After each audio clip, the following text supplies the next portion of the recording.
morning, good afternoon, and just thank you to all of you who have joined us for this afternoon's elementary level sharing.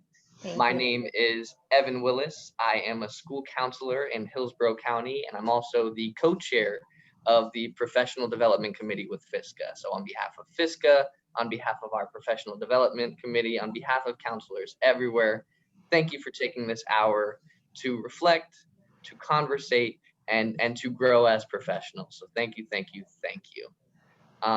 As we get rolling, if you would, just make sure your microphones are muted.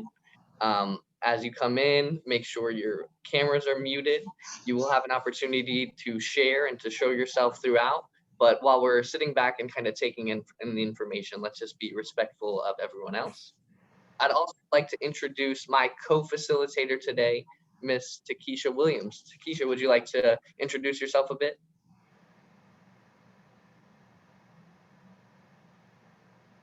Yes, hello. My name is Takesha Wilkins. I'm school counselor for Duval County Public Schools. It's a pleasure to be here with you guys this afternoon, and I look forward to hearing all we have to learn today.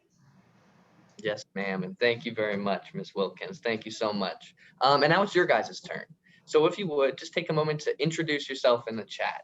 Make sure you include your name, the county that you're in, and whether you're live, which is brick and mortar face-to-face, a hybrid model, or all virtual.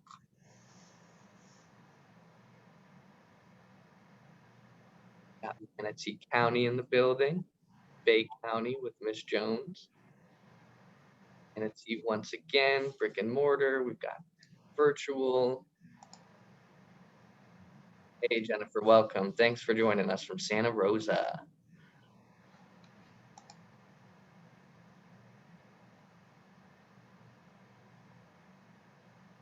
A lot of representation all around the state. See a lot of manatees. I see some Miami-Dades,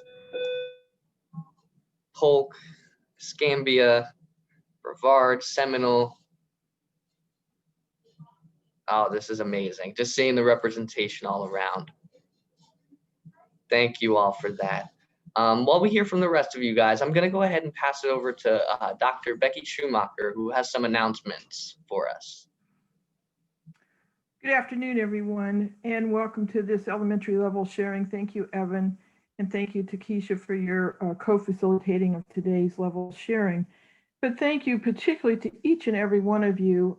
Sometimes I know the hecticness of each and every day, we lose sight of the fact that as school counselors, we truly are difference makers for kids.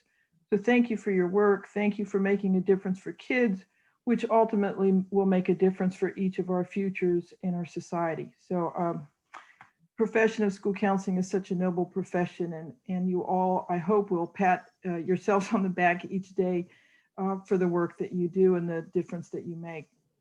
I wanted to share with you some announcements, though, that will be coming out very soon, so you're on the lookout for them. One is in reference to our 2021 convention. The date and site will be announced very, very soon. And with that, I also wanted to emphasize that, again, this year, FISCA will be offering registration to FISCA members at a very rock bottom price, because we always want to celebrate our membership. And so this is one of the benefits and ways that FISCA Association gives back to our members. In that same vein, with the convention, we are asking this year for FISCA members to offer suggestions for our theme for the convention next fall. And if the committee would select your theme, you'll be the recipient of a free convention registration. So do be on the lookout for that for our FISCA members. I have a note from our Advocacy Committee.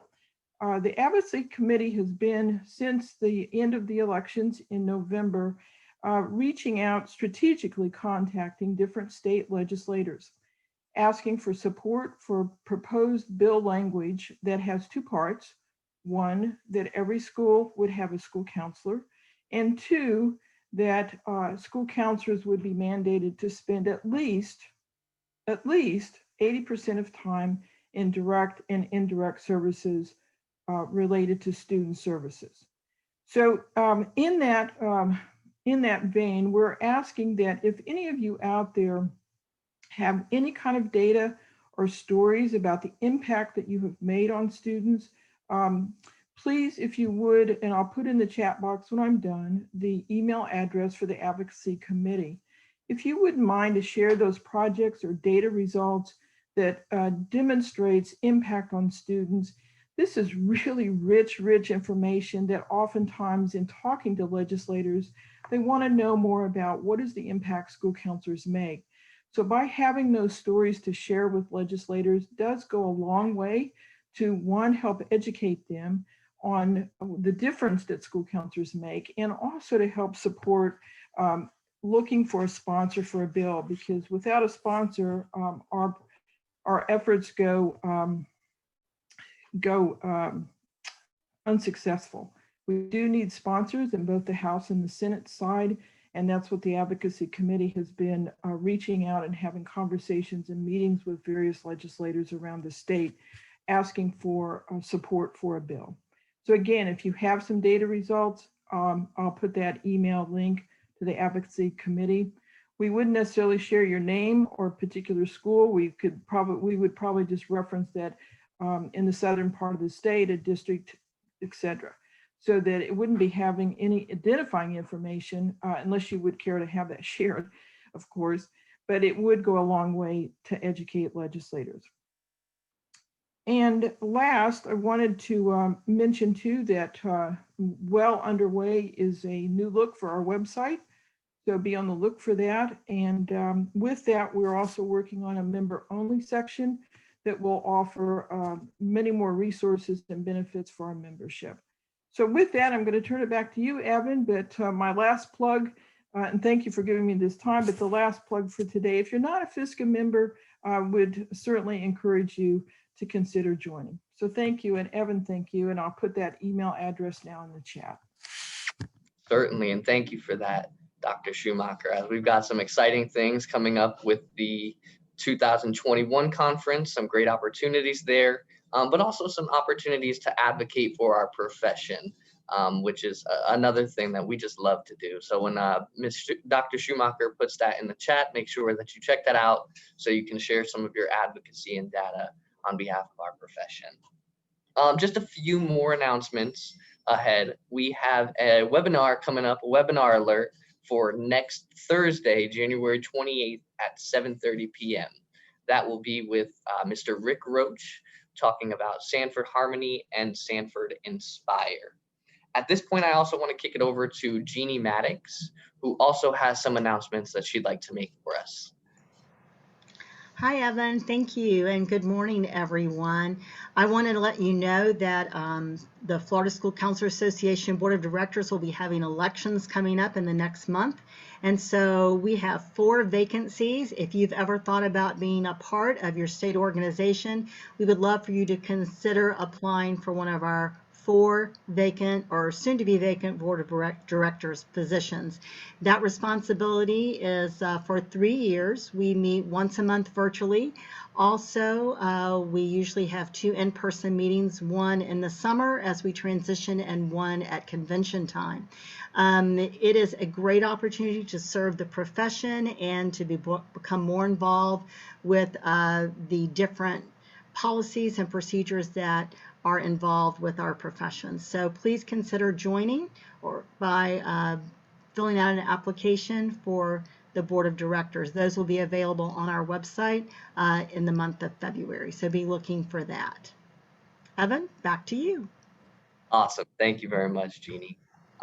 So we also have more professional development opportunities coming up in the next few months. So in February, we will be having a PD event on achieving RAMP, which is a recognized Ask a Model program. So something that's very crucial for us. And also in March, we're following that up with Patty Swans-Reiners talking computing for counselors. So in this new digital age we find ourselves in with counseling, it seems very appropriate that we kind of move ourselves forward into this new age. So those are a few of the exciting things that we have coming up. But let's hear from you guys. Is there a webinar or some kind of online presentation that you would like to see, or perhaps one that you would like to present? If that's the case, go ahead and share your thoughts in the chat. We'll be putting together a list using our PowerPoint, just to kind of collect those ideas so that we can keep answering the call and see what those needs are throughout the state. So go ahead and take a second. And Ms. Wilkins, if you wouldn't mind watching the chat with me as some of these responses come on in.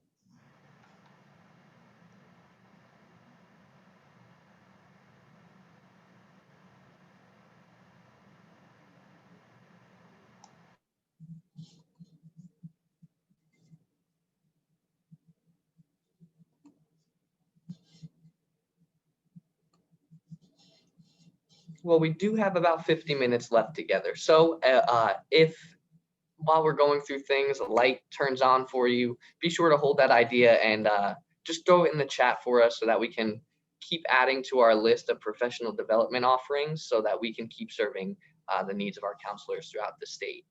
But with the weather changing, moving deeper into the winter months, let's do a mid-year temperature check. So I know here in Hillsborough County, just finished up Q2. So I'd like to hear from everyone to see what we're feeling at this point in the year. Kelvin, Celsius, Fahrenheit, there is no lack of measurement that you can use here. Just give us a temperature check. How are you feeling at this midpoint of the year?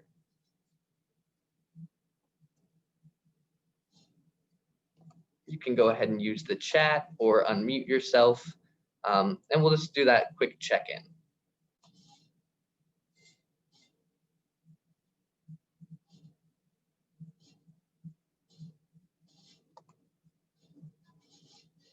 Jessica says she's about at 80 degrees, so mildly warm, still a nice day.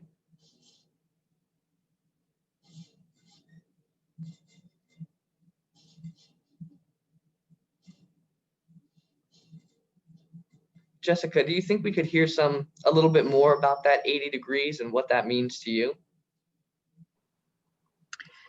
Sure, I said 80 degrees because I feel like I'm running around so much that I'm, getting heated that way. But at the same time, it's not a major extreme thing. So it's not, like the week before Christmas where it's chaos, but it's still very busy. So I'm, keeping myself, trying to keep myself cool. So you definitely have those warm days, and maybe if you're in the shade, it feels a little colder than it should be. But you're running around, you're very busy. We hear an agreement. Regina says below 0 with anxiety, test coordination, and all of them starting soon. So Regina, if you wouldn't mind sharing a little bit more about that, just puts you below 0. So as of right now, I am technically quarantined until the 25th. And this is the week where we're normally getting ready to start putting the materials together for the test that starts on Monday. So not at work, can't do that. And then after that, it's like benchmark comes and iReady is going on now. So it's just a world of test coordination and I can't do anything from home. That is kind of a predicament. I haven't had any experiences like that just yet, so no advice or experience to go off of on my side. But does anyone else have any input that they've experienced or workarounds that they've done on their side?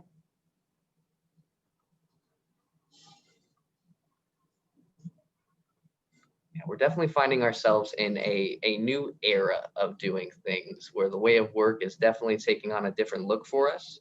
And there are some challenges that come with remote work or not being in the office. But I've often felt that those times of challenge are when we find a little bit more about ourselves. Anyone else with a temperature check?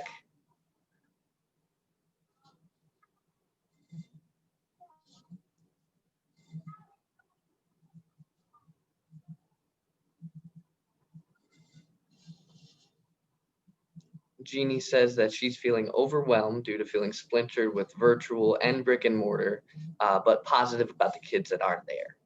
So that's a great thing. It's finding that silver lining, finding those benefits in a tough situation.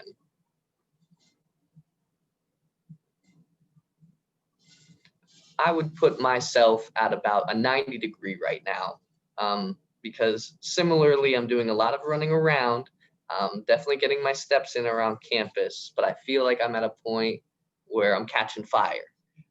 It feels like it's a warm day because I'm catching fire in a good sense. So I've started to hit my stride. I do have some questions for you all that I'll save for your input at another portion of today's conversation. But I feel like I'm set up for a good second half of the year.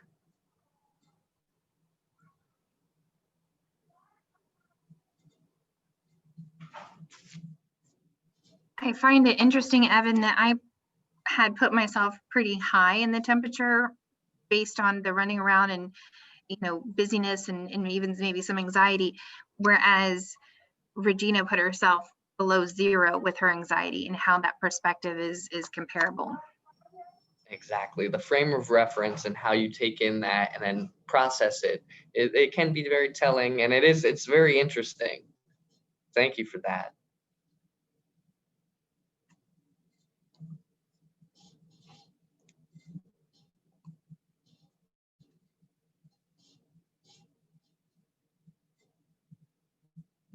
As we type those last few words, if anyone has any other temperatures that they'd like to share or just some thoughts before we move right along.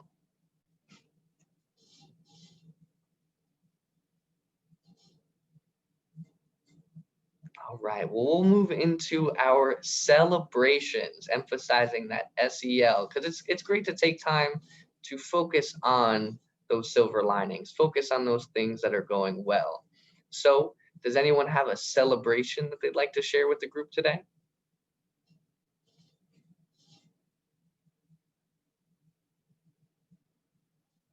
It can be personal, professional, vicarious, or directly experienced, anything that just makes you feel good inside.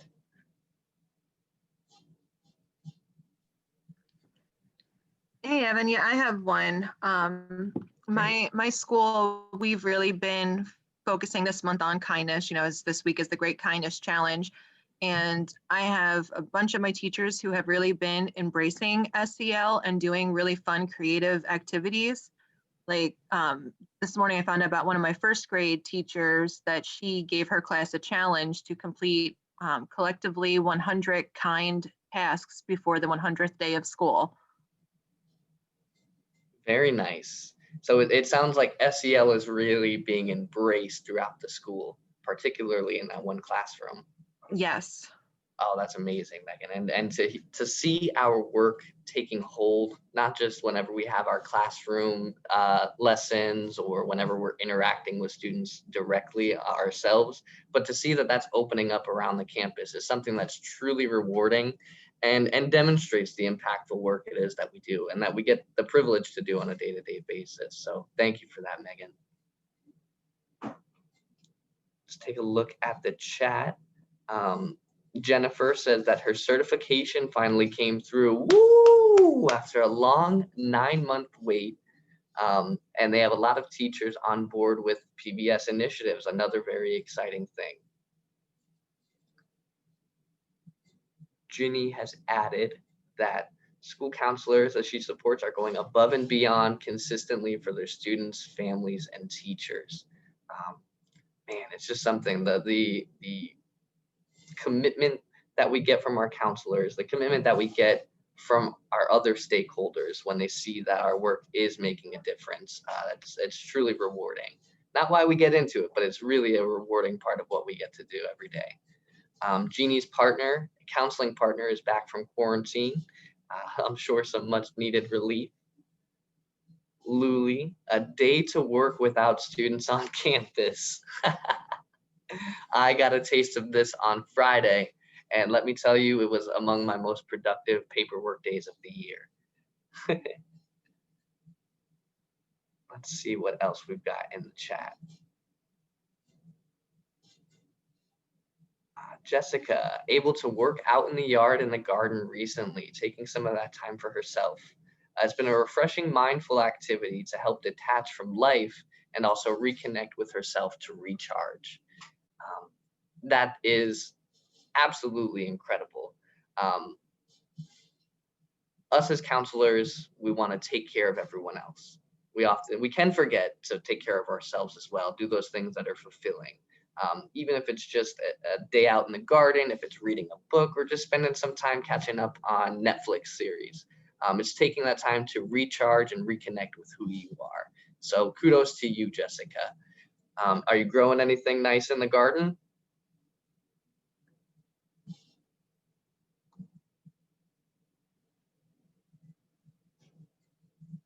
I'm sure of it. I'm sure some good flowers, some veggies, amazing things.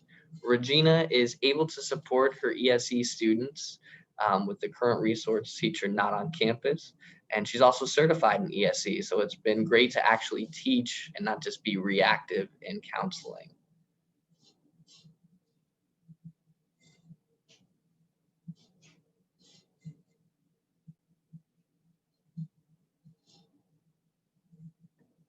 And if I missed anyone, feel free to unmute and just let us know what your celebration is, focusing in on that SEL.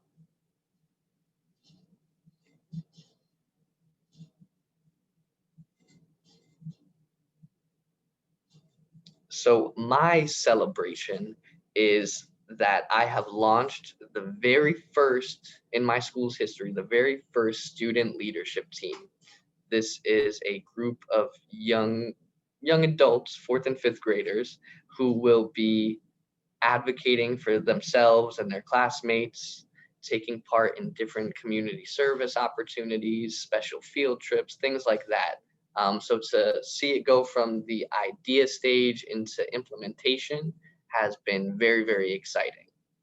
However, this is, while it's a moment of celebration, it is also a point where I'll have a few questions. So before we move on, I want to ask, any last celebrations from you all? Personal, professional, lived, or vicarious, anything goes.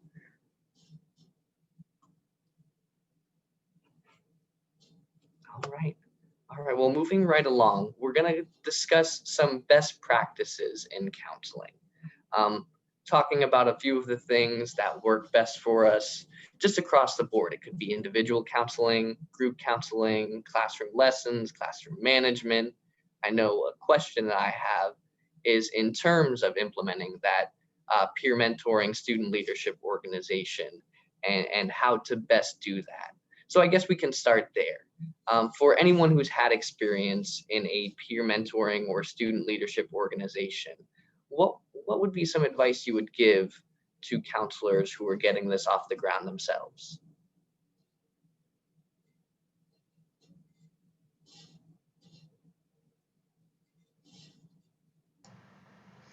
Evan, I would say that I love that it's a student leadership group and not student council. Student council traditionally tends to be you vote for a representative from your class, and for many students that's a popularity contest, and students who would really do an excellent job in a leadership role are not chosen because they're not, put in quotations, the popular students. So I love that it's a leadership opportunity. I did this for many years, and we had an application where the students who were interested in assuming a leadership position could actually apply for that. And they got parent permission and teacher permission to miss 15 minutes before and after lunch so we could have our club time, our group time. And it really was interesting to see the students who no one would have selected, but who had those leadership abilities and who wanted to show that. So I love that it's a leadership club and not a student council. We changed hours every 9 weeks because we had so many students that wanted to participate. We had special projects that they did each 9 weeks.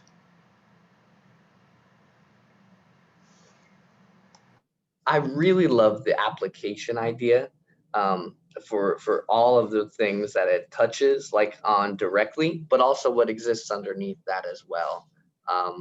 So that's a very exciting idea and something that I may just have to steal from this conversation. So thank you very much, Jeannie. And you also got some feedback in the chat. Great idea, and I agree with the comment of popularity contest. To Jessica, if we got you before you had to step away, yes, today's presentation and this conversation is being recorded, and it'll be available in the coming days on the FISCA YouTube page and website. Megan says that she has started a peer mediation group and is in the very beginning stages. Started last year, but then COVID happened, of course, and students went through the process of applying and interviewing, and that they were provided with intensive training. It's important to advertise to the school that this exists. That's a big one for me right now. I want it to be something that younger students aspire to be a part of, and older students like the 4th and 5th graders who aren't participating feel compelled to be pulled forward, because much like you guys have recommended, I want this to be a limited experience, whether it's 9, 18 weeks, something that they're a part of, but then we bring more in so that we keep growing and we keep changing. So I love the extensive training. I love all of that input. Thank you guys very much. What other best practices, whether it's related to a student leadership team, a peer mediation group, or not, it can be anything in general. What are some best practices that you've had in your comprehensive school counseling program? Evan, could we go back to peer mediation and get a little more information on that in case someone is interested in starting a peer mediation group? How were they chosen? How many weeks? What materials were used? That sort of thing. Okay, so I like that. Let's go back. What was the process that you guys chose for finding potential students that might be joining? I know that Jeannie said something about an application. What were some other processes out there?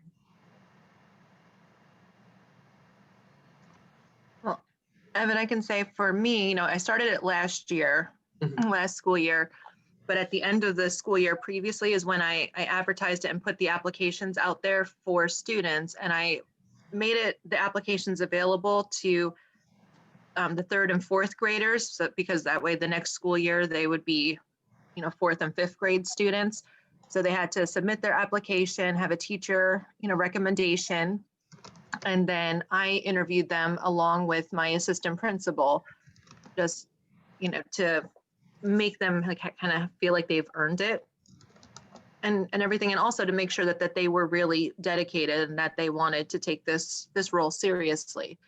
Then I put together my own training by doing a lot of research and looking at resources that were out there already, and just kind of taking bits and pieces from the different trainings and resources and making my own training. So I did the training over 3 weeks, where I had them actually stay after one evening a week, and it was for an hour and a half each time. So I gave them the really extensive training. So then this year I did just a little refresher for my peer mediators that are still here at the school, just to kind of refresh their memory, being that, a good portion of the school year last year we weren't there. And when you were doing that training, did you use a curriculum? Did you just find things online that worked best? What was kind of your practice there? I looked at what was available online. There were some curriculums, and then there were just some other things that people had posted. And I just took things from all of that for the conflict resolution and things like that. So put together a collection of the things that you found that would be applicable, it sounds. Yes. Very nice.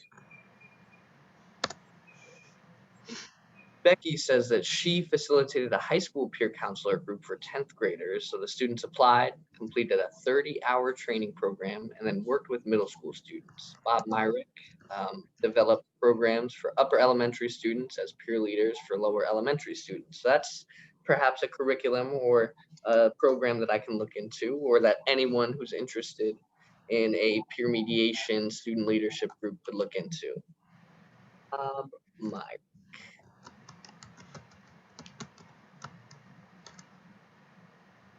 data, cross-age peer tutoring, unable to do it now, but love doing it. I could not agree more. I think giving students role models on campus who are slightly older than them is beneficial to both sides of that equation.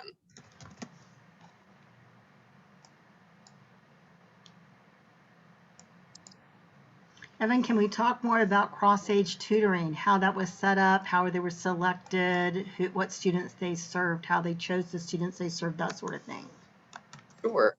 So Zeta, if you could unmute and maybe elaborate a little bit more on that whole process of getting that together. Sure. I have my 6th grade students actually tutoring kindergarten, 1st and 2nd grade. I set up based on teachers' recommendations. Those kids that are like high advanced kids with good recommendations from the classroom teachers. And then I set up them to come in the mornings at 8 o'clock and have them tutoring kids that are in kindergarten, 1st and 2nd grade that were in need of like phonics or, you know, some math.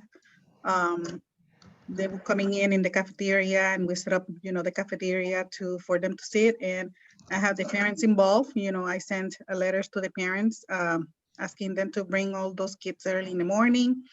And then I have them also, you know, if there is a case in which the kids, they needed some role modeling, I will pair them with kids that they are like really, you know, kids that they were able to give them the support and guiding them to do, you know, like really well in the classroom and outside the classroom. Does that make sense?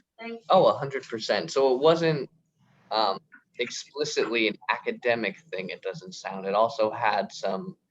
Yeah, it has some academics too. You know, it's kind of like a teacher. I talk to the teachers and I ask them, you know, give me some resources for the tutors to use for, you know, with your students. And I have like those kindergarten teachers, 1st and 2nd grade teachers giving me, you know, papers and things that they can use with, you know, like the tutors can use with the younger kids. How were the tutors chosen? I had teacher recommendations, and they have to write an essay for me. And I have my principals, sometimes, and my assistant principal involved in choosing, you know, the best. And we know them because I've been here for many years, so I know, you know, my kids very well.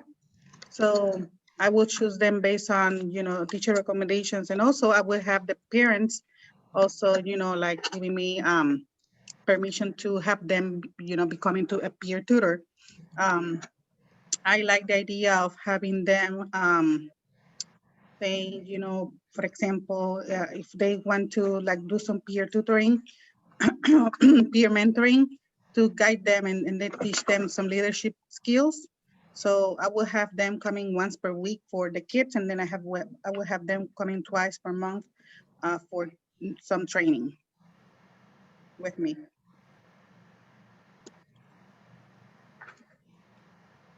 Sorry, I'm just looking through the chat to make sure I didn't miss anything. And thank you so much for sharing that.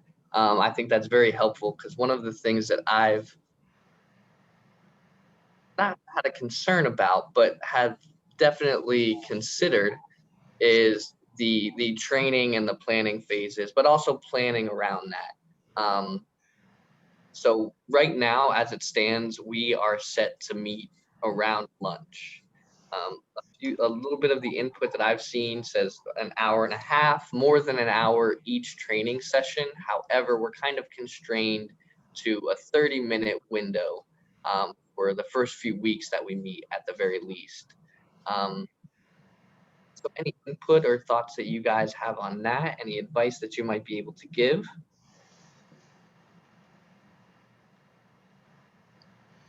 I think your leadership group might be a great group to start doing some cross-age tutoring.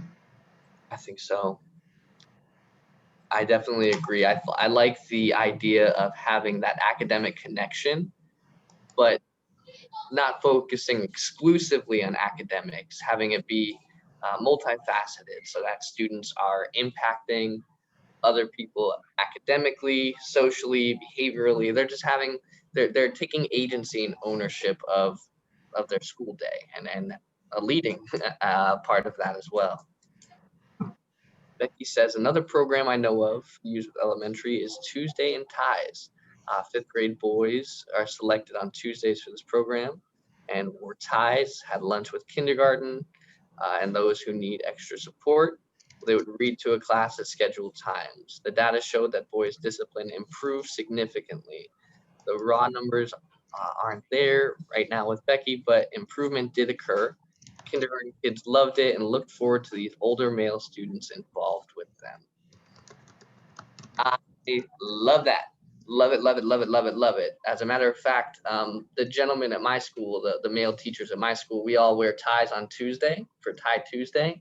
However, we haven't put it into the hands of students just yet, and allowing them to impact each other, even those that are younger than them. So that is my aha moment. That's that, oh yeah, can't believe I didn't think of this sooner, but another thing that I'll walk away with. So thank you so much for that.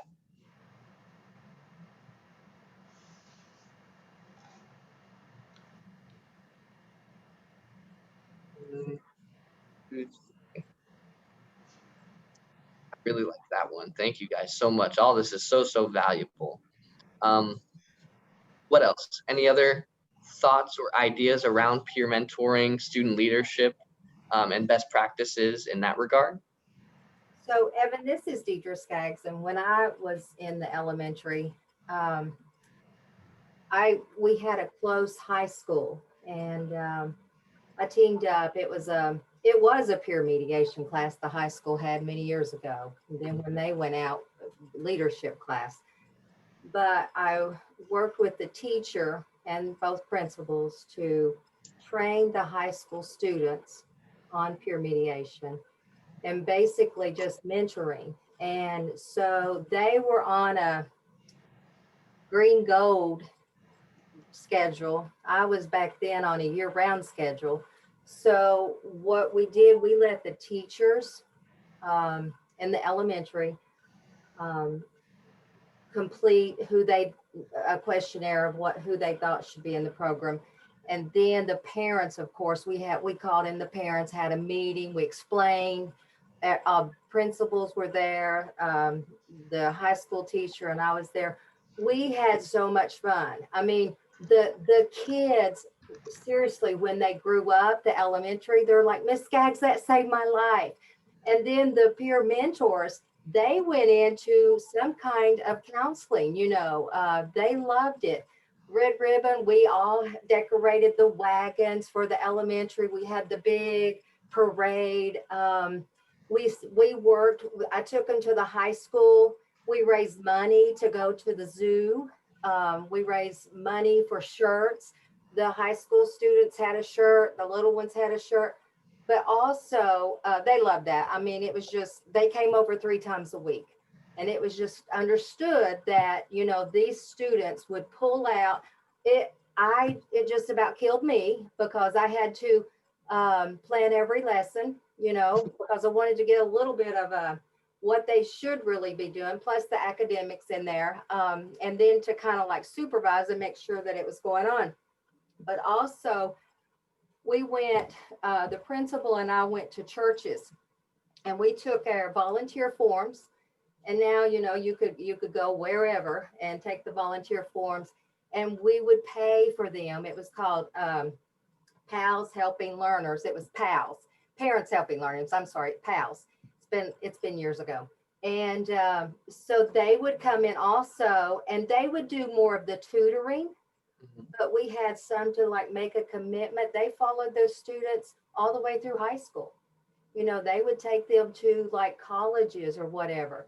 So it really helped a whole lot, and the parents, they loved it too, and the kids, I mean, they just benefited so much from it. But I just wanted to share that. And thank you for doing that, Ms. Skaggs. I mean, it sounds like the benefits were on both sides of that Yes, that peer mediation that's great. spectrum there. So both the peer mediators and the students receiving the mediation kind of benefited from that, Both did. and it was long lasting. Jennifer says that they are utilizing Zoom, which is allowing high school honor society students to have Zoom conversations with kindergarten through second grade students in groups. Face-to-face was offered previously, but thought it was a good idea for it to still be offered now. So that brings up a question for me. When having volunteers or people who are typically off campus come to campus to do that or to set something up through Zoom, what's a best practice there? That's a convoluted way to ask. How do I set up a Zoom session between a peer mentor and another student? Well, for us, we have our counselors that are working together from the high school and for the elementary schools. So the counselor is the one that sets up those groups on Zoom. And we do the parent permission. We're doing most of that verbally now. So we have the teachers that identify the students, and then we contact the parents and go from there. But it is the counselor that sets up those groups on Zoom, and we monitor that. So there is a faculty member there instead of just having the high school student with the group of other kiddos. Mm-hmm. And in setting that up, do you have to work around the high school students' schedule more so, the elementary students' schedule more so? What's the practice there? It's kind of like trying to figure out your schedule with a student who has speech and OT and other things going on, maybe tutoring. So it's really putting together that Rubik's Cube to figure out the best for everybody. And there are some situations where the student who wanted to do it might not be able to because of their schedule. So we try to offer a more flexible schedule the next time to include them, but we have it going on 4 sessions throughout the year, once for each quarter. Amazing. Thank you so much, Jennifer. It sounds like you put a lot of work and dedication into planning that, because it couldn't have been easy. I know that is truly a Rubik's Cube. Yeah, and we have virtual and brick and mortar offered with our district right now. So this makes it an opportunity for those remote students as well. Yeah, that was my key reason for asking, because remote students, I don't want them to feel left out. So to keep this opportunity available and accessible to them is something that I've been having a tough time with. It's definitely more difficult. I'm in the process now of trying to figure out how to meet 504 accommodations for kiddos that we have remote that are doing standardized testing. So it's a struggle all around with everything this year, I think. We're all learning just how different things can really be. Well, thank you very much, Jennifer. So we'll move right along.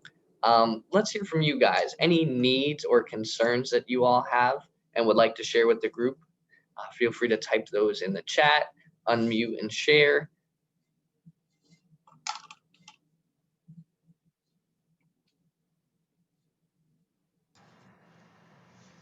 Evan, I didn't mean to move the slide, so if people still want to share best practices, we can go back.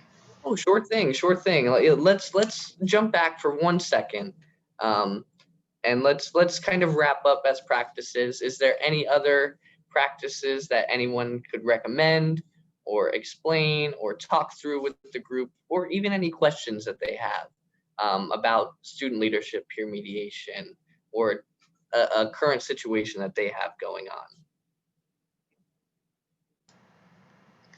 You know, I would like to mention that National School Counseling Week is coming up. I meant to put that in the announcements, but I want to be sure that everyone remembers that the first week of February is National School Counseling Week. The ASCA website has a lot of great materials. It has posters that you can print off and do the Twitter challenge every day where you write a message and take a picture of yourself with it. There's like a proclamation that you can give to your school board to read. There are announcements that you can do every morning, and there are lots of things that you can purchase, but you don't have to. There are plenty of free things. There's also going to be webinars offered during that week by ASCA. So definitely go to the ASCA website and check out. And remember, it's National School Counseling Week, not Counselor Week. It's not about celebrating us and the job we do. It's about advocating for the profession and helping people to understand that we are school counselors, that we are no longer guidance counselors, and to help people understand what the difference is, and never underestimate the impact that you may have on the teachers, the administrators at your school, because they may not really understand what you do, but if you educate them, then as they move on to other schools, they will have a better understanding, and perhaps you will create a situation for the next school counselor that has that administrator or those teachers, and so your influence goes on and on. So just remember, the first week in February is National School Counseling Week, so start preparing now. Awesome. Thank you so much. I had that one written down here, so I'm glad that you got to that before our time together closed. So the first week of February, School Counseling Week. Okay, let me check the chat one time. Looks like we're doing good there. So let's move along. After Genie gets an opportunity to type down those wonderful things that she added on, and just start to think about any needs that we have, any concerns that we have that we'd like to put out there to the group to see if we can collaborate and come to some kind of resolution, some kind of solution.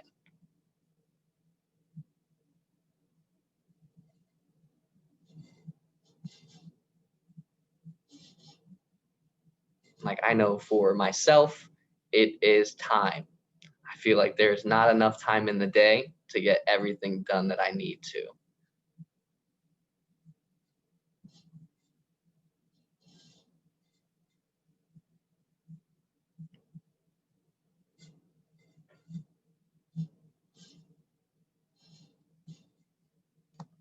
Miss Wilkins gives that one a ditto.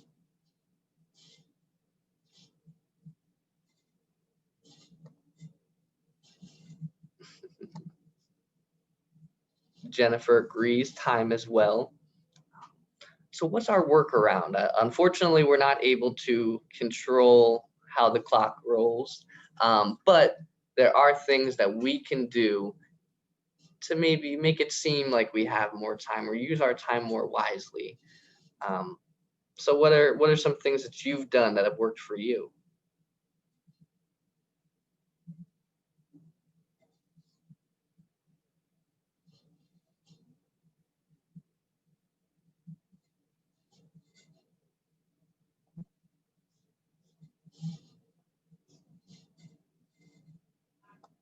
One of my big ones is I've gotten a planner, and I have never used a planner before, not since high school, I don't think. But to see my day broken down into chunks and have set times and organized activities, that's definitely made it a little less daunting. It looks like Miss Wilkins says she's not taking on more than she can handle. All of my kudos to you, Takesha.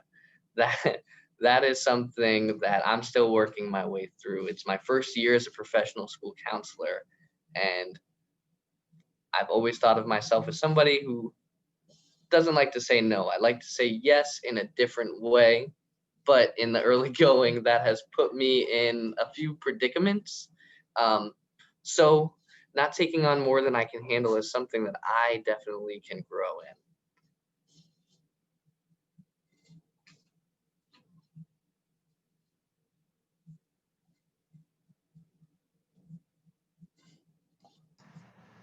Has anyone used the Pomodoro method?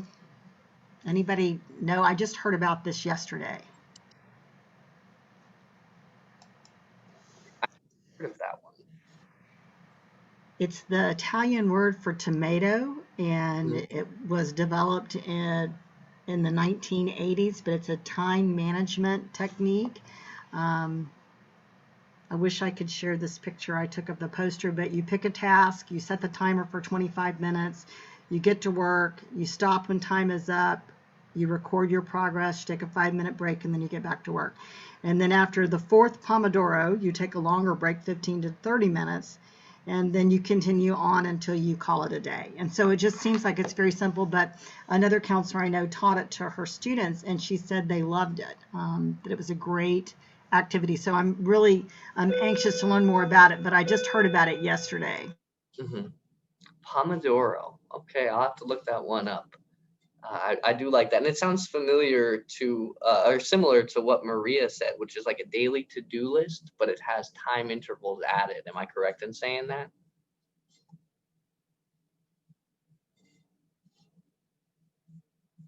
Yes, you set the timer for 25 minutes and then you work for that 25 minutes and you stop and take a break, then you go back and repeat.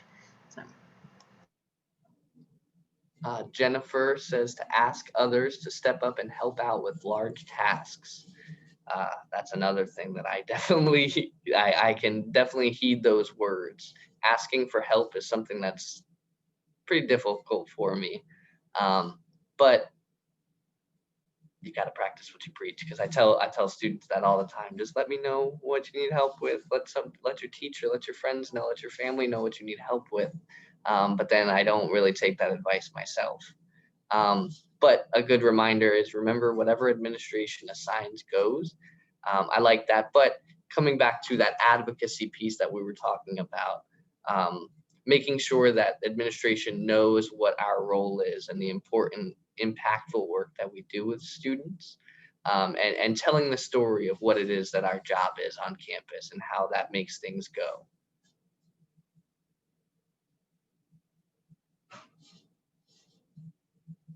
Let me make sure I didn't miss anything in the chat.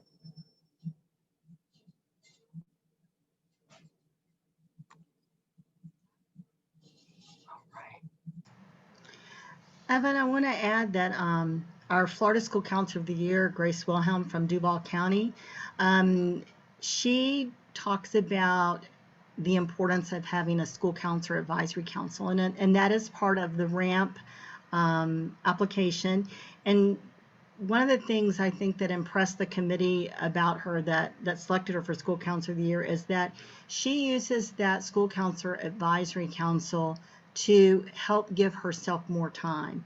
So she empowers them to take on things like Red Ribbon Week and, Random Acts of Kindness Week and all those kinds of things. And so, her response was that parents are tired of just copying and papers and stapling and counting things. They want to do things that make a difference. And she found that her parents got very excited about being a part of the different activities she had at the school. And so having a school counseling advisory council and talking about the needs of the school and having them brainstorm with you and what they want to do. And that's one way to get others to step up and help with those large tasks. And one way to take things off your plate, but still have that collaborative piece going on and having great things happening at your school.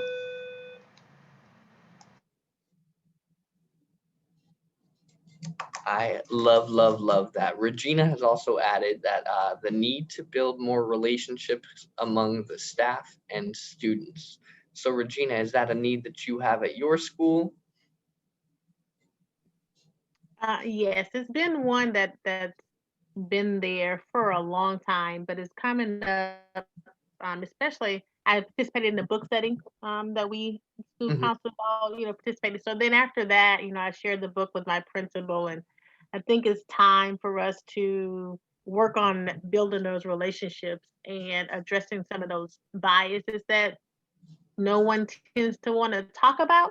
So I think that's definitely the culture of our school is trying to build relationships and a better understanding of why our students are doing some of the things that they're doing. And I think framing it like a team building or community building activity rather than just something they've got to do will be really helpful in that regard. if we're participating in a book study every Tuesday evening or every Tuesday right after the faculty meeting ends, then it's something that we're all in together. So I really like that idea. Let's see, we've got a few more things in the chat. Hard when being new to the school, but agree with building relationships with staff in order to get support. When teachers and staff see the counseling work we do, they will be willing to take more things off of our plate. And Becky also has the input of consider on your advisory council to invite as one of your members your school board rep. Great way to educate your school board. At the district, I know of district leaders who always had the board chair on the retreat day when they developed a yearly plan. It's really a helpful advocacy strategy.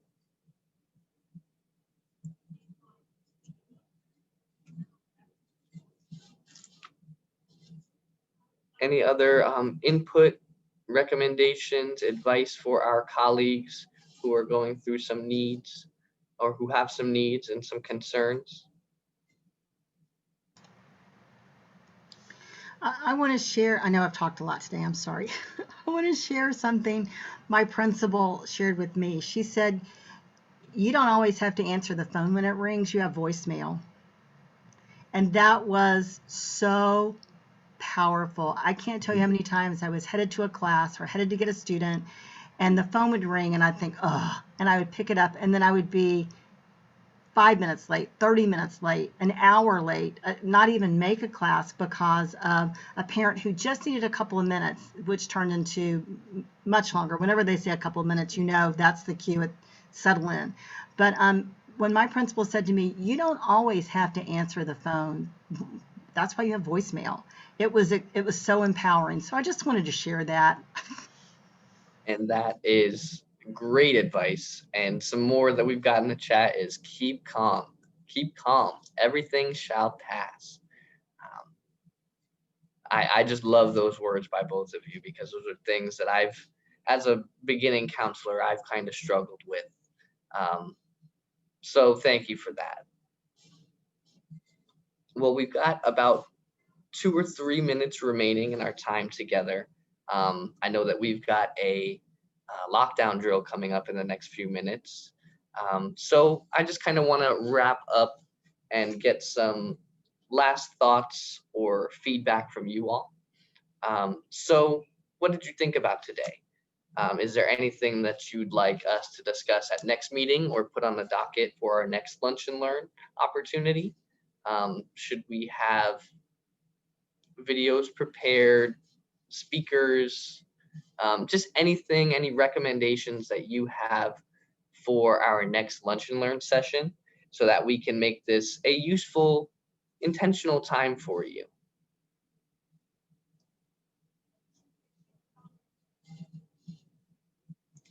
Lakeisha said that this was helpful and that she appreciates everyone's feedback and resources. Thank you for that, and thank you for joining us.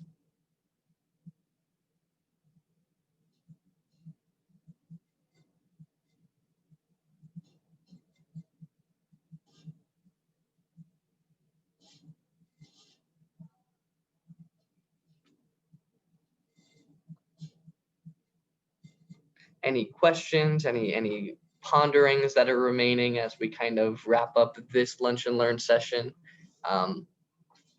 Feel free to add those to the chat or go ahead and unmute.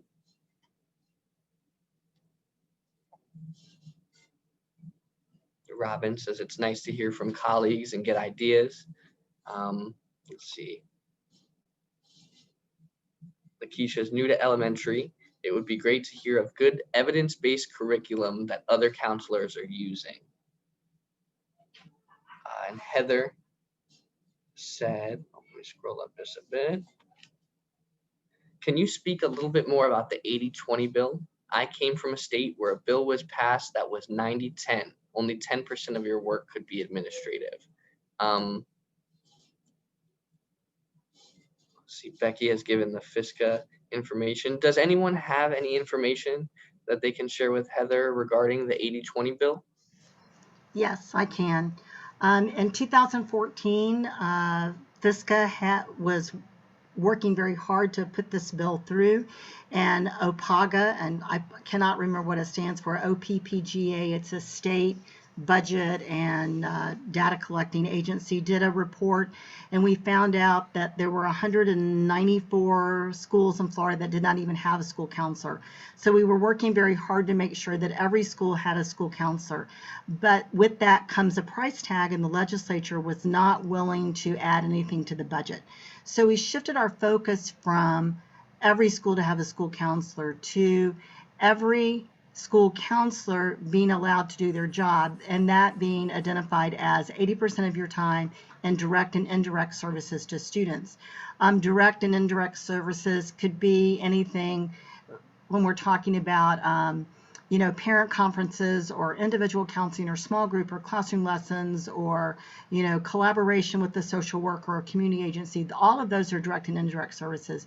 20%, and this follows the ASCA model, no more than 20% should be spent in those indirect services such as lunch duty, car duty, playground duty, test coordinator, 504 contact, all those kinds of things that can eat up a counselor's day and can make you feel overwhelmed, as was mentioned in our needs and concerns. So making sure that you're spending that 80% of your time in direct services to students. Nobody goes to a conference to learn how to do lunch duty or car duty or that sort of thing. So we want to focus on the things that we were trained to do. And so that's what FSCA has chosen to do. We are looking for a sponsor for a bill. You have to have one from the House and from the Senate in order to have that bill put forward. We have one sponsor. We are looking for another one.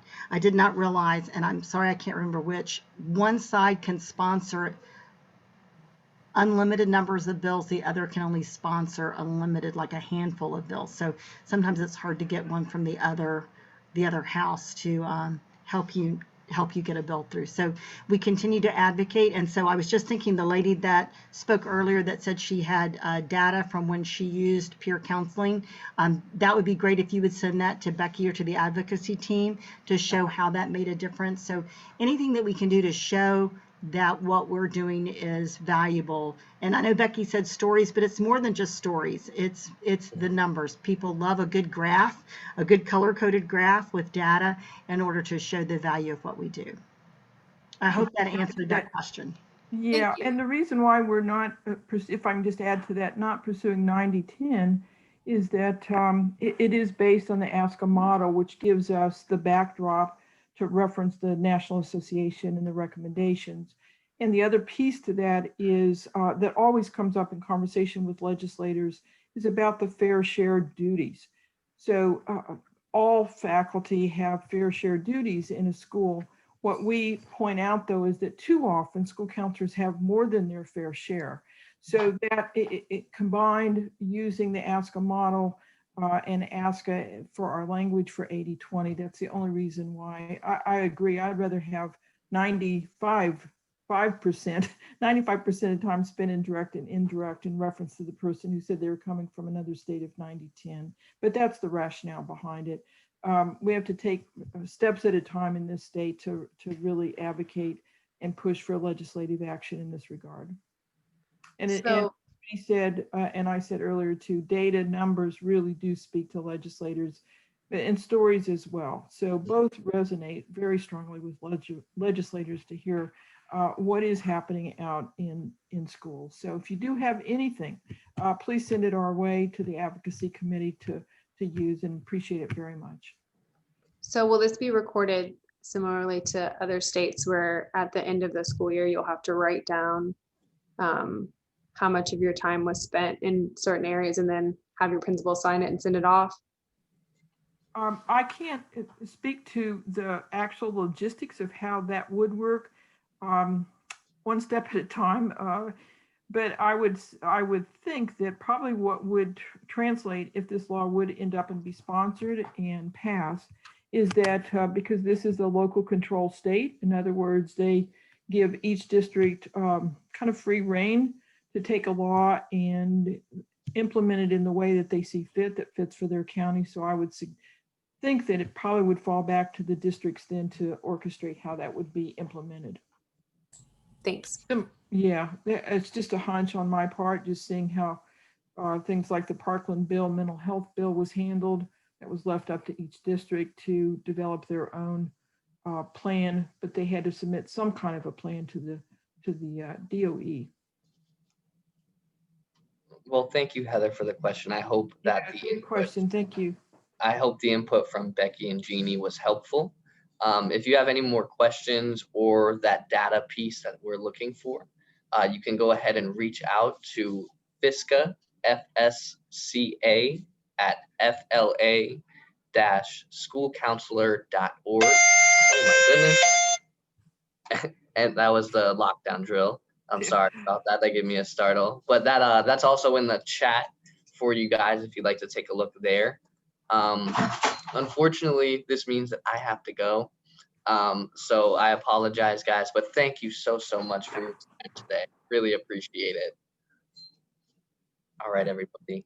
Enjoy. Thank you very much. We'll see you in February. See you in February. Thank you all.